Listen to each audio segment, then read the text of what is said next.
So we have our friend who's a coach, and I asked him, what are some of the things you'd like us to include? And he said was kids all thinking they need dual suspension. For a lot of these kids, the race itself might be cross country, but then the practices and their general riding that they're doing out there is not cross country. They're going to be jumping off things and banging into things. And in my opinion, they need something a little more robust. They need more of a trail hardtail, not a cross country hardtail. It's going to have a little bit more of a relaxed head tube, so the steering isn't as quick and sharp. Okay. It's going to have longer travel in the front fork. It will typically have a wider tire. On an entry-ish to, you might find to even a mid-level cross-country bike, you might find 2.2 tires, 2.25, that kind of thing. Whereas on a trail bike, you might see 2.4, 2.5, maybe even 2.6. Okay. And then usually the trail bike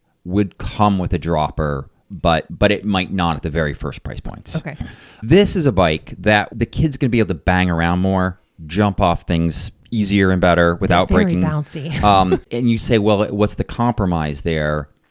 I suppose it's going to be a little heavier. Okay. Because it's a little burlier and the fork's a little bigger and so forth for more travel. It could be a little slower, and I'm going to air quote that, right? If you have an older teen, this usually comes, or somebody who's really into podium, winning, right? Then you're probably looking for that weapon of a bike for them. Yes. I want to find those 5 seconds for my kid, right? Or what? Yeah. And but otherwise, you're probably better off with a trail bike.